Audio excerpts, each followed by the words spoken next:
The funding for this program is provided by the Corporation for Public Broadcasting and the Friends of 4, 10, and 12. The Idaho Wilderness Debate moved to Washington, D.C. today, where Senator James McClure heard testimony on the Idaho delegation's proposal to add 500,000 acres to the state's wilderness system. This problem, however, has been with us for a long, long time and must be resolved. Tonight, as the debate over the future of Idaho's wildlands shifts to the Congress, we examine how various groups are lining up.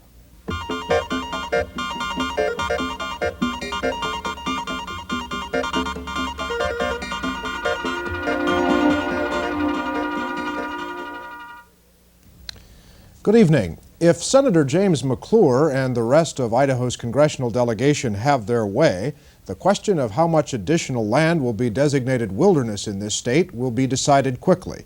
That question will also apparently be decided generally to the liking of the state's natural resource industries. That point was reinforced today as the Idaho delegation's wilderness legislation received its first hearing in Washington, D.C. The emotional attachment of Idahoans to their lands is very deep and very abiding and very real. And this problem, however, has been with us for a long, long time and must be resolved. It begs resolution. It is a matter that has been studied and restudied and is being restudied again, and what we seek to do in this legislation is bring the matter to a head and to a conclusion. Not that the wilderness, and I want to make very clear on this, not that wilderness questions are ever fully concluded. Whenever there will be a restudy of the unit plans, the forest management plans, the roadless areas that are there at that time will certainly be restudied again at future date.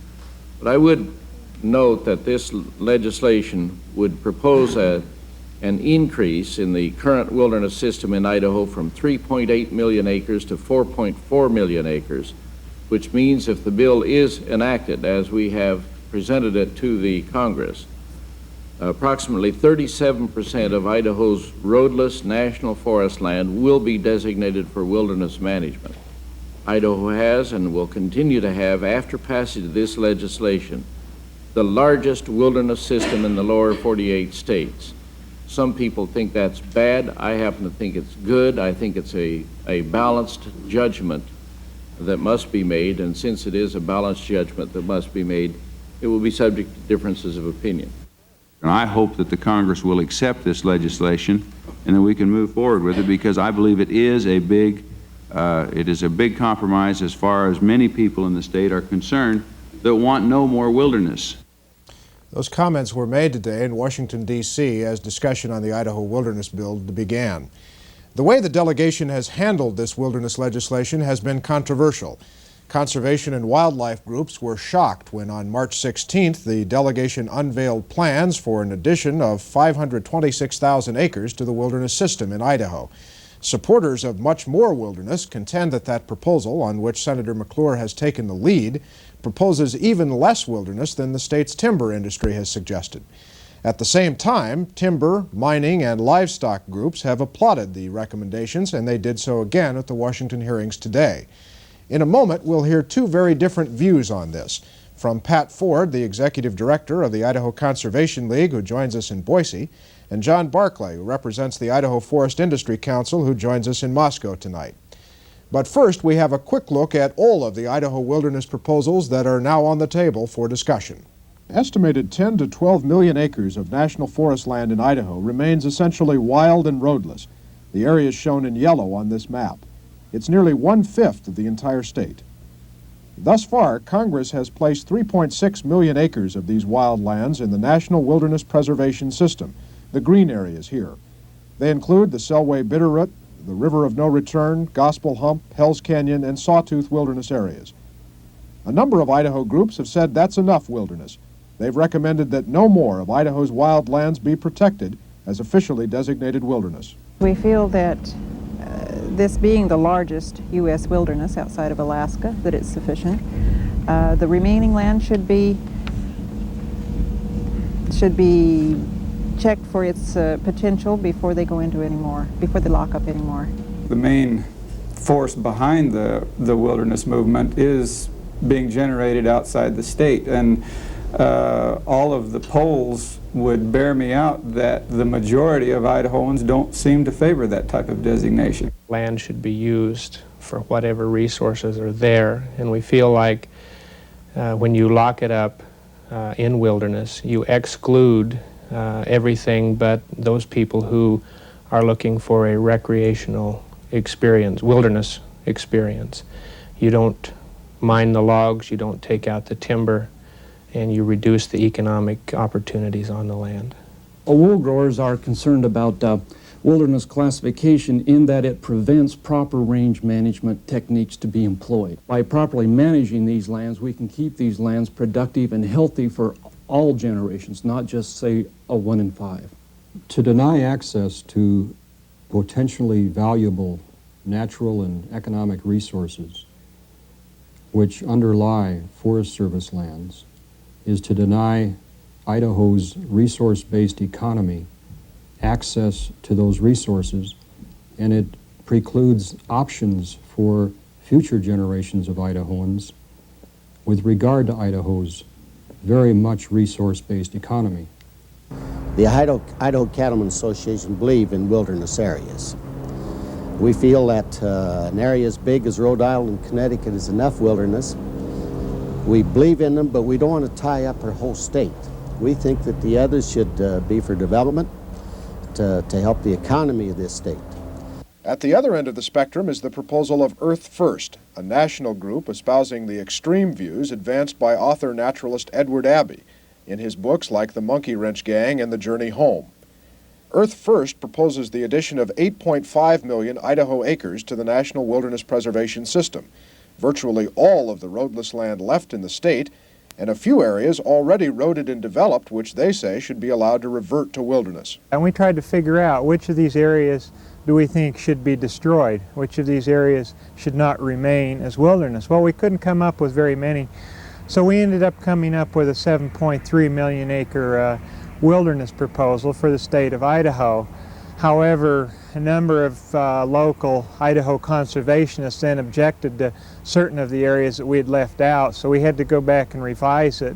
We ended up coming up with an 8.5 million acre proposal.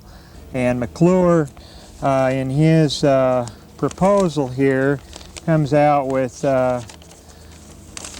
this proposal of 500,000 acres. He doesn't mention that he's talking about destroying 8 million acres of wilderness.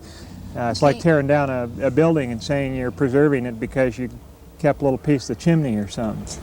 The Idaho Forest Industry Council, voice of the state's timber producers, has recommended that areas totaling just under 600,000 acres be added to the wilderness system. Those areas are shown in orange on the map. The Idaho Wildlife Federation, representing sportsmen around the state, has requested the set-aside of almost 5 million acres of wildlands to protect fish and game habitat, shown in red here. In October, a coalition of conservation groups endorsed a 2.9 million acre wilderness proposal. It's shown here in blue, and they suggested the study of another 1 million acres for possible future wilderness designation, including almost 500,000 acres in the White Cloud Boulder Mountain area. Idaho Governor John Evans originally proposed adding just over 1 million acres to the 3.6 million currently protected as wilderness. Today, the governor expanded his proposal. Well, I was really rather startled that the senator and the congressional delegation came out with a plan that's substantially smaller than what I thought my conservative plan was.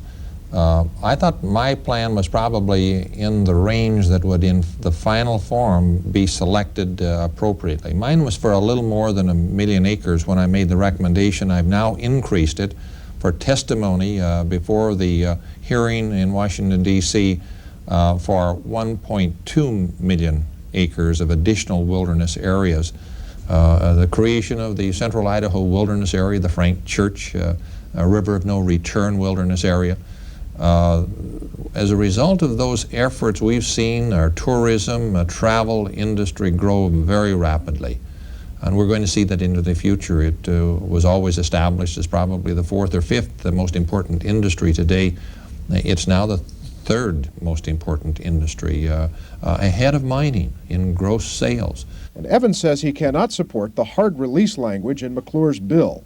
Hard release would mean that roadless lands not officially designated as wilderness could not be considered for wilderness protection until sometime in the next century. It's my view that we should always give the Forest Service an opportunity to manage some of those pristine areas as roadless areas and try to protect them in that way. We don't have to build roads into every mountain and into every valley within the state just because it's not classified as wilderness. So I'd like to see in the forest planning process a management classification of roadless. So, Governor, if the Senator insists on including the hard release language in his bill, you will not support it? I would oppose the bill because I think the planning process should allow the Forest Service the flexibility to determine beyond the year 2000, earlier than the year 2000, some changes if it's necessary and advisable. Now, on to our guest tonight. Pat Ford is the Executive Director of the Idaho Conservation League, a statewide environmental group. And John Barclay is representing the Idaho Forest Industry Council. Mr. Barclay works for Potlatch, a forest products company with a major facility in Lewiston. Mr. Barclay, let me begin with you, and let me just ask you and Mr. Ford both quickly for a comment on the delegation's bill. Obviously, you like it. We're not quite as delighted with it as some people might think, Mark. We consider it to be a step in the right direction. There are some parts of the bill with which we disagree. For one thing, the governor defines the language in the bill as referring to hard release. We don't believe that it's quite that hard. 2000 is only 16 years away, and not very many businessmen would risk the kind of money that it would take to build a new mill or to revamp an old one on an investment that would take possibly 30 to 50 years to recoup with adequate supplies of raw material only available out for 16 years. We do, again, consider it a step in the right direction. We don't, by any means, consider that this has been a complete surrender by the delegation to the timber industry. But in general terms, in the general parameters of the acreages involved, it's pretty close to what you've proposed, what the industry has proposed. Yeah, the acreages basically are pretty close to what we've proposed. The areas themselves are somewhat different. There's quite a bit more in the Clearwater Forest, on which my own company happens to depend quite heavily. But the acreages involved themselves are about on a par with ours. In fact, slightly less. We'll come back to this question of the release language in just a moment. Mr. Ford, you don't think much of what the delegation's come up with? No, I think it's a terrible bill. It's not a serious proposal. There's no factual background or resource-based reasoning behind this bill. Senator McClure hasn't put out a single word justifying why he's put the boundaries where he has and why he excluded certain areas. It's a political device, essentially. It's not a serious proposal. And our other main objection to it is that it's a backward-looking bill, that it doesn't really address Idaho's economy now and particularly in the future. And it takes old assumptions that are no longer true and embodies them in legislation we'll have to live by until past the year 2000. Let me just take your points one by one. You say it's a political move, a political document. What do you mean by that? I mean that Senator McClure is starting as low as possible in order for the bill, when it's compromised up, not to be very high. And instead of looking at the areas and the resource out there, recreation, timber, mining, grazing, fish and wildlife, and making judgments based on what's best for the land, what's best in the context of the local economies of the state, it's almost as if he told his staff, put together a proposal of 526,000 acres. I don't really care where the acres are because I'm not serious about it except as a bargaining chip. Mr. Barclay, do you buy that? I don't think that anyone that's watched the kind of effort that Senator McClure has gone to over the last year and a half in particular can say that he looked at his staff and just said, oh, just pick 500,000 acres anywhere. And I think that that's probably not giving the senator the credit he deserves. As far as the size of the acreage, the proposal that we advanced last year was we felt as generous as we could be and still maintain some assurance that the basics of our industry would have some assured timber supply into the future. Well, a lot of people, though, are looking at this. A lot of people who'd like to see more wilderness are looking at this and saying, gee, if you start lower, then even the timber industry has suggested that's a good place to start if you know that things are going to get bargained up. That's a good bargaining position, is it not? If you assume they're going to get bargained up, yes. But we're at the point now where the further you go with wilderness, the more impact you have on local economies. And our economy, despite what Mr. Ford might say, still rests on the three areas of agriculture, timber, and mining. As far as tourism being an up-and-coming industry, possibly it is, but I do know that if I go to Boise on a business trip and I stay at a motel, those are counted as tourist dollars, and when in fact they should be counted as forest industry dollars. Okay, comment on that, Mr. Ford? Well, we would like to see, I would love to see Senator McClure come out with this bill, or the Forest Industry Council, with an economic cost-benefit analysis of it that looks at the economics of timber and mining, but also looks at the economics of recreation, negative and positive on both sides. I think that would provide some factual background for this. I think such a study would come out positive for wilderness. It would show it as an economic gainer to the state to protect some of our remaining wildland. But I'd appreciate the study. Again, my point is that Senator McClure hasn't said a single word about why he put the boundaries where he did. No justification for it at all.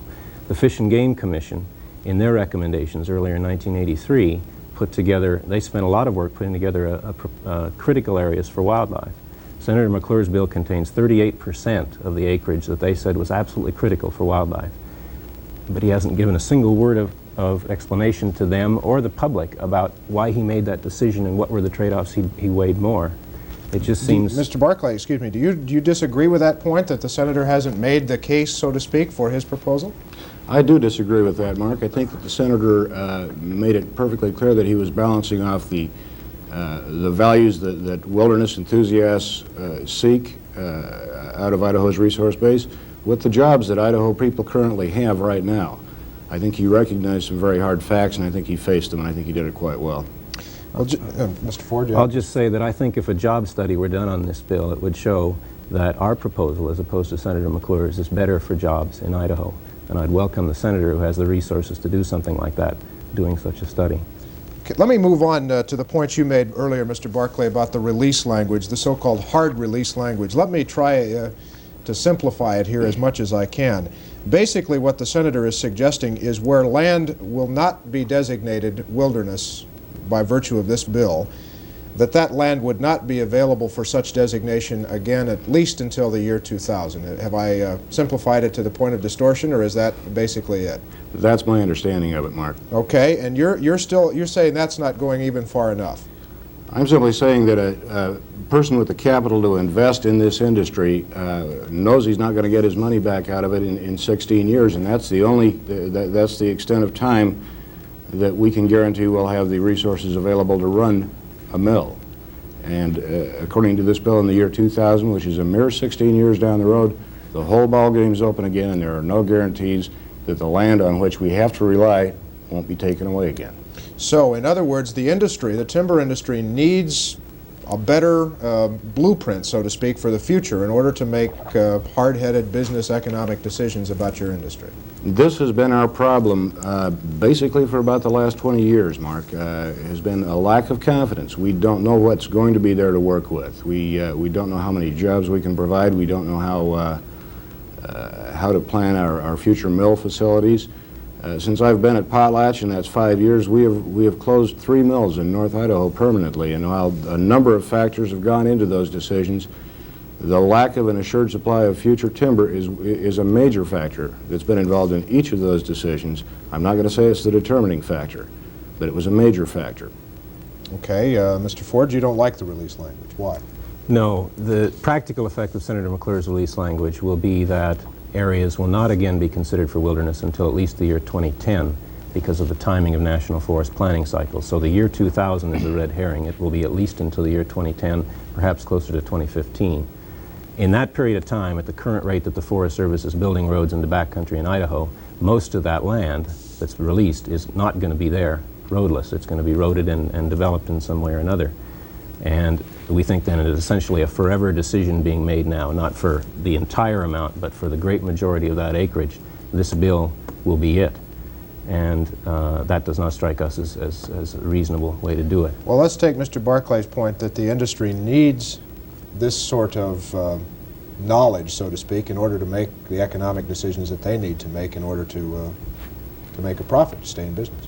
Well, the industry may need that. I suspect the industry would be very happy if that could be a situation where they could have planning certainty as far into the future as they think would be practical anywhere that they're cutting timber, Idaho or elsewhere.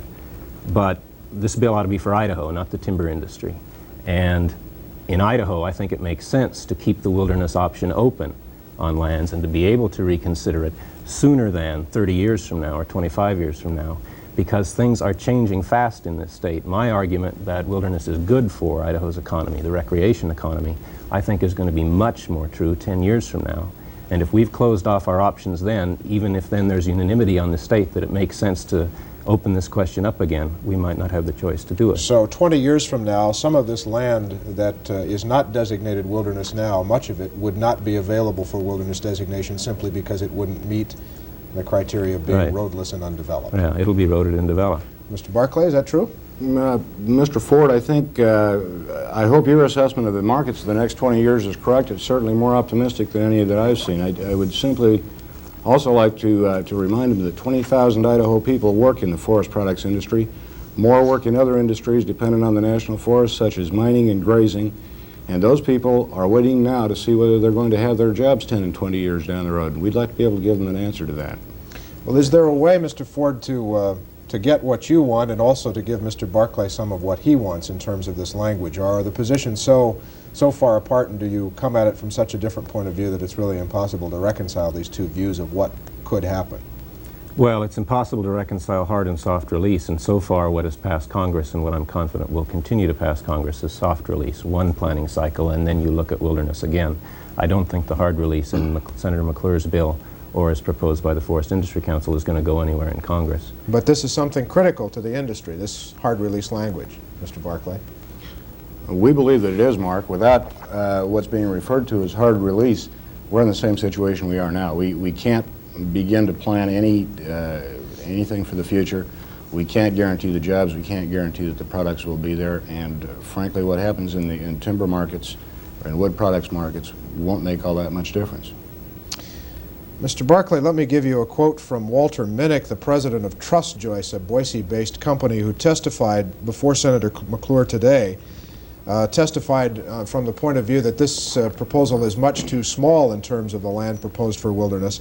And he also said, and I quote, "It would mandate a large growing subsidy to timber producers." He, in essence, is saying that the economics are just not there to make the case to log a number of these areas. You buy that? I don't buy that, and I would suggest that the gentleman who gave that quote doesn't have his own dollars at stake on a first-hand basis. On the issue of so-called subsidized logging, there are very few activities that can take place in a national forest that aren't subsidized. And as far as I know about, the only three activities that return some dollars to the federal treasury are mining, timber, and grazing. Secondarily, as far as subsidized logging goes, it appears to be subsidized because the entire cost of a single road is written off against the first timber sale made as a result of that road. Not figured in are any subsequent timber sales or any other use to which that road is put, including recreation, which could help balance off the cost of that road. So subsidized logging it's a straw man. It's not a real issue. Straw man, Mr. Ford? No, the industry continues to say that, but I think it's getting weaker and weaker as time goes by. Mr. Minnick, in his testimony today, quoted a recent study just released in March by the Congressional Research Service, which is a nonpartisan service of the U.S. Congress.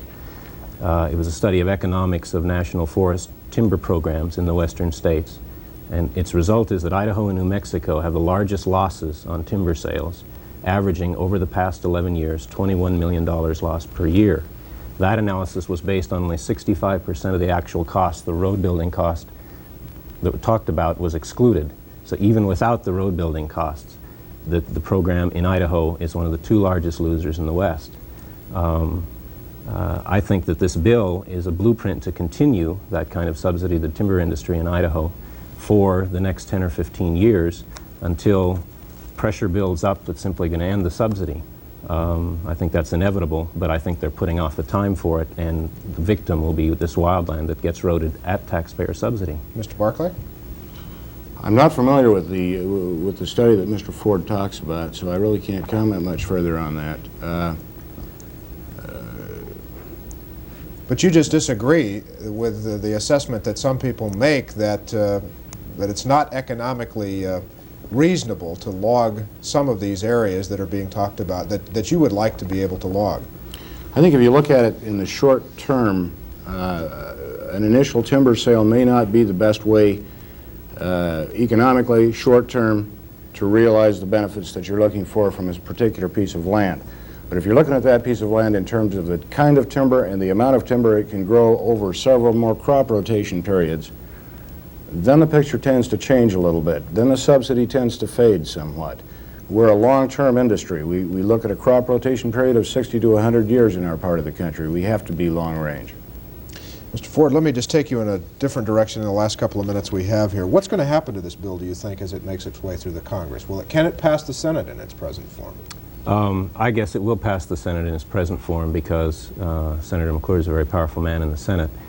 There may be a compromise on release that would change that portion of the bill before it gets to the Senate. I don't know about that. It's not going to pass the House in its present form. Our hope is simply to kill the legislation. We don't feel we have any other choice. Even if the acreage is doubled, it's still going to be a terrible bill, and we're probably not in a position to double it. The whole delegation is behind it. We have only congressmen from other states to work with. So I don't know what's going to happen in the House. My hope is that it dies. Congressman Seiberling from Ohio is quite an advocate of wilderness preservation. A colleague, an ally in him? Yes, we're hoping that Congressman Seiberling will have a field hearing in Idaho on this legislation before he takes any action in the House. Senator McClure and the delegation ignored the results of the 4 field hearings that they held in August of '83, where 2/3 of the witnesses spoke for much more wilderness acreage than they have delivered here. We're hoping Congressman Seiberling might be a little more fair judge of the matter if he comes out himself. Do you disagree with Mr. Ford's assessment of what the Congress might do with this, Mr. Barclay? My crystal ball probably isn't quite as clear as his, Mark. I'm hesitant to make any kind of flat-out prediction as to what's going to happen to the legislation. I can tell you that a lot of folks in North Idaho will be working quite hard on it, and as far as Mr. Seiberling's influence goes, I hope that the amount of wilderness in Ohio suits him fine, and I kind of wish he'd stick to that. What would happen, just quickly, if Mr. Ford's scenario plays itself out and the bill is killed somehow? That would be really bad news for you, wouldn't it? Yes, it would. It would have a terrific and immediate impact on our industry in North Idaho. Okay, well, we'll have to leave it there. Mr. Barclay in Moscow, we thank you for being with us tonight. Thank you, Appreciate Mark. it very much. Mr. Ford in Boise, we thank you, sir. Thank you. That's our time for tonight. We'll be back tomorrow. I'm Mark Johnson. Good night.